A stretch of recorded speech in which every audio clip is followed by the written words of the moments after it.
Obrigada, pessoal. Obrigada pela resistência estarem aqui até agora, todo mundo com fome. A foto não ajuda muito para quem está com fome, eu sei. Mas vamos lá. O mundo está ficando mais quente.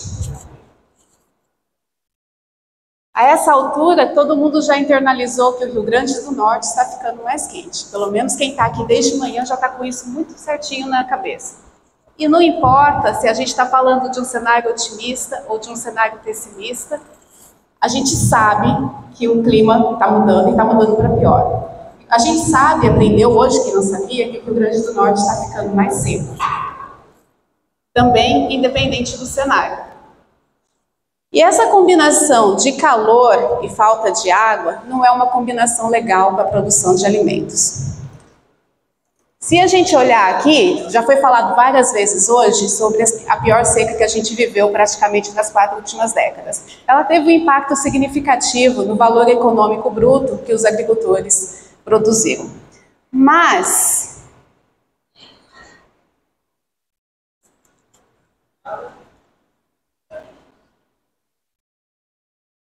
na cabeça de vocês nesse momento, ou nessa manhã toda, provavelmente o que mais aconteceu é ter esse tipo de foto na imagem, né? É bicho morrendo, é terra seca, é solo rachado. Mas e se eu falasse para vocês que isso aqui é só uma parte da história?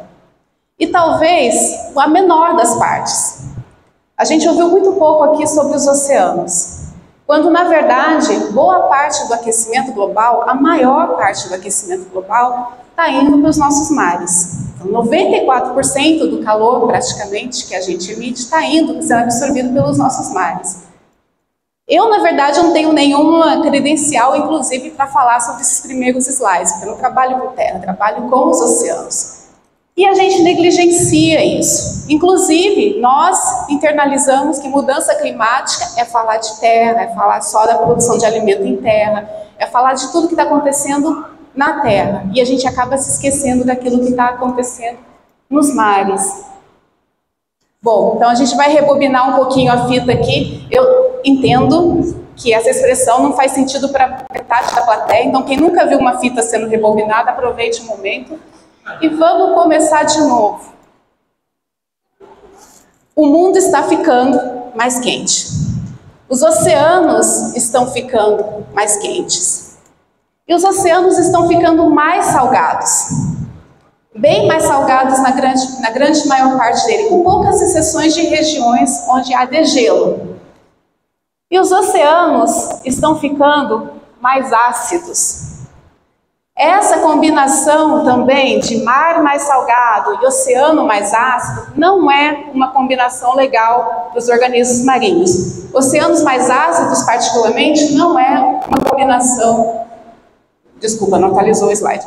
Não é uma combinação legal para organismos que fazem conchas, por exemplo, e da qual a gente depende muitas vezes para a nossa alimentação.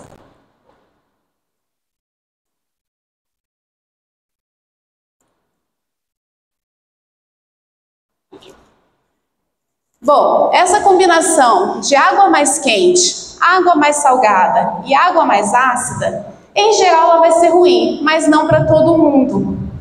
Por exemplo, a gente modelou a situação dos agulhinhas. Agulhinhas é um peixe importante, comercialmente não tão importante, mas na alimentação das pessoas ele é relevante. A gente modelou a situação dos agulhinhas para o futuro em diversos cenários e eles estão de boa. Eles devem inclusive se expandir. Isso se considerarmos só aumento de temperatura, que é o que a nossa modelagem aqui está fazendo. Mas para isso acontecer, os agulhinhas eles têm que contar com alguns outros fatores. Eles precisam, por exemplo, que a gente controle a poluição. Eles precisam que a gente recupere os campos de gramíneas marinhas, que é o foco da alimentação deles. E que a gente pare de destruir os sistemas costeiros. Então, assim, de boas, entre aspas, né, em termos de temperatura. Só que os agulhinhas são a exceção nessa história toda. Para boa parte dos organismos marinhos, peixes e corais, que a gente está mais particularmente acostumados a ouvir, essa história não é tão boa assim. Os mares mais quentes, mais ácidos e mais salgados tendem a levar a grandes impactos. O que a gente está vendo aqui, inclusive no Brasil, são áreas em que ocorreram situações graves de branqueamento de corais, tá? Branqueamento de coral tem influência não só nos corais, mas também nos peixes dos quais nós dependemos. Bom, o que a gente faz, nós humanos? Quando a nossa casa está numa situação que não está tão boa, começou a cair por questões que fogem ao nosso controle, se a gente tem condição, a gente se muda. Se a gente não tem condição, a gente resiste até onde dá. Muitas vezes a casa cai e a gente sucumbe junto com as nossas casas. Com os organismos marinhos, a situação não é tão diferente assim. Muitos dos peixes, por exemplo, estão migrando para áreas mais ao norte ou áreas mais ao sul, em busca de águas mais fresquinhas. Isso é o que a gente chama de tropicalização dos oceanos. E, gente, não é algo positivo. Não é a vingança dos trópicos contra o colonialismo. Ah, vamos tomar tudo. É o contrário. São os trópicos perdendo espécies. Ou tendo essas espécies menos abundantes do que tínhamos antes. É, de novo, os ambientes temperados, nesse caso, os ambientes mesmo e não os povos, recebendo as coisas que nós temos nos trópicos. Somos nós aqui, nessa região toda, perdendo muitas das nossas espécies, ou tendo essas espécies em menores quantidades, porque elas estão indo para outras regiões. A Antártica não está bem na fita também não, mas essas regiões, por exemplo, tendem a ganhar com as nossas espécies. É claro que esse é um quadro que varia de um lugar para o outro, de uma espécie para outra. Então, por exemplo, centoia no Chile vai se dar bem porque eles estavam limitados pelo gelo.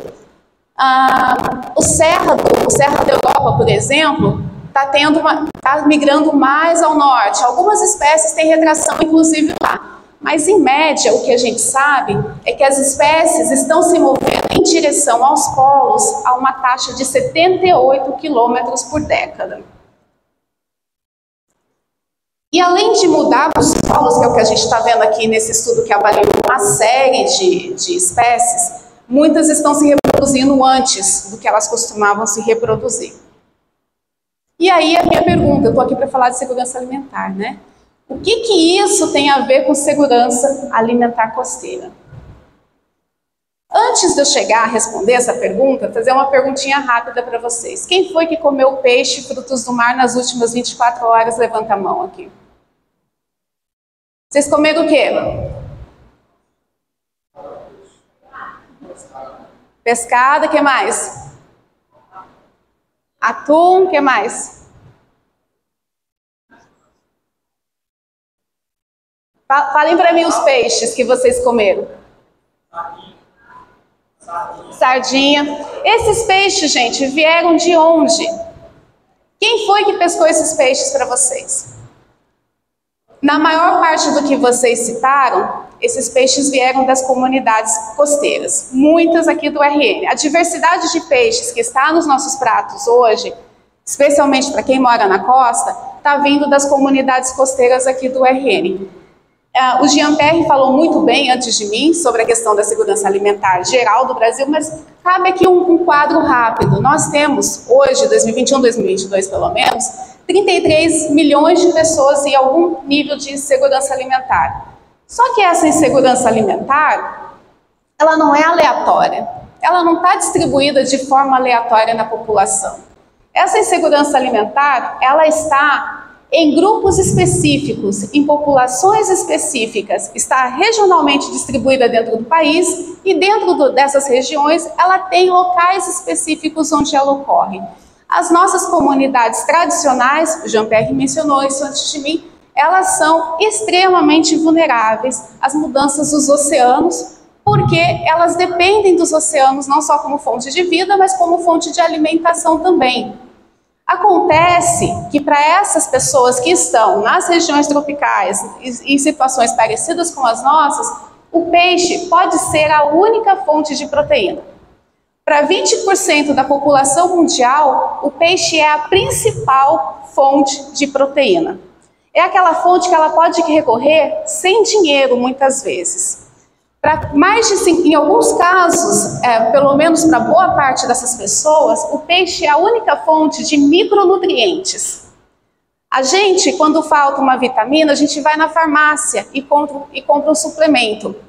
Para boa parte do mundo, nas zonas tropicais costeiras, a única fonte de uma boa vitamina A, de zinco, de selênio, etc., é o mar. E essas pessoas, então, que estão mais sujeitas às mudanças, mais sujeitas aos impactos, dependem exclusivamente, muitas vezes, a isso, para ferro, para cálcio, zinco, selênio, aminoácidos essenciais e vitaminas. É o mar que vem garantindo com que essas pessoas cresçam minimamente em altura, com que as crianças aprendam o mínimo, ainda que falte nutrientes. Na ausência do mar, essa situação ela é ainda mais grave. E o que a gente vem descobrindo ao longo dos últimos 13 anos de estudos aqui na costa do Rio Grande do Norte? Que a nossa costa não anda muito bem das pernas. Em primeiro lugar, nós temos menos peixes nos mares nordestinos ao longo das últimas décadas. Temos menos lagostas, temos menos caranguejos, especialmente o uçá, temos menos meros, a pesca do pargo colapsou. E os pescadores sabem disso. Pelo menos os pescadores com mais de 30 anos de idade, a grande maioria reconhece que a pesca vem colapsando. E eu não estou dizendo aqui que esse colapso é função das mudanças climáticas. Tem uma série de fatores que levam ao colapso da pesca, principalmente a sobrepesca, causada por quem quer que seja. Um outro fato que nós descobrimos é que os peixes importantes para a subsistência, que não necessariamente são os peixes importantes para o comércio, também estão em decadência, basicamente. Serra, tainha, esses dados são dados de pescadores, tá? Guaiúba, dourado, são todos peixes que despencaram nas últimas 3 ou 4 décadas aqui na costa do Rio Grande do Norte. Esses peixes foram os peixes elencados pelos pescadores como os mais importantes na alimentação deles desde que eles eram crianças.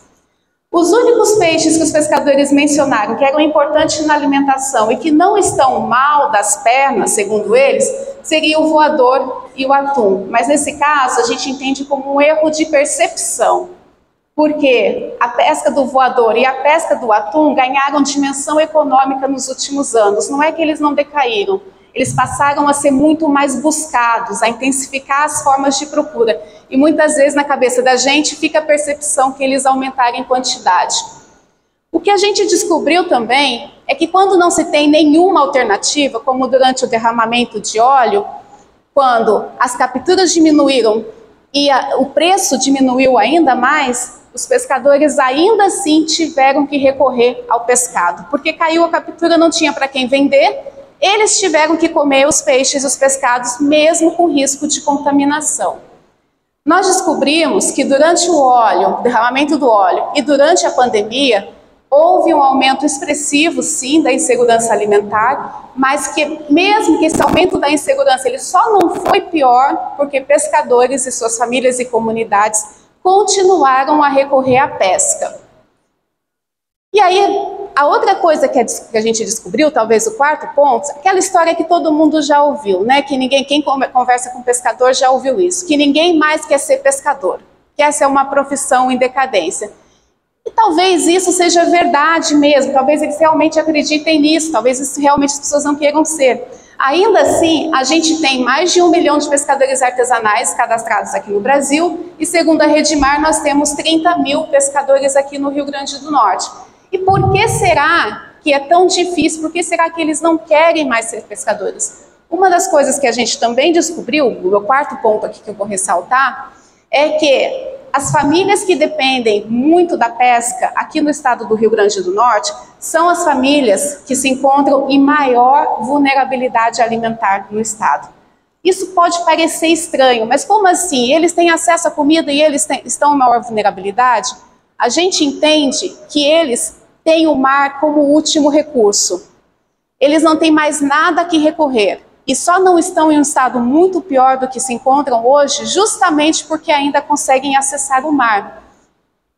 E se essas pessoas perderem isso? Porque é o que a gente imagina que deve acontecer e se acentuar pelos próximos anos com as mudanças. E se as pessoas perderem esse último refúgio alimentar? Os rios, os mares, eles são chamados de uma poupança na água, porque é o último momento, é a última alternativa que as pessoas mais pobres têm. Então, a minha proposta aqui é que é o momento da gente repensar duas coisas importantes, tanto na esfera ambiental quanto na esfera social. A primeira é que a gente precisa falar não só de restauração terrestre, mas a gente precisa falar de restauração marinha. Nós teremos oceanos mais resilientes para lidar com mudanças climáticas se esses oceanos não estiverem lidando ao mesmo tempo com poluição, com destruição costeira ou com sobrepesca. E por fim, a gente precisa entender,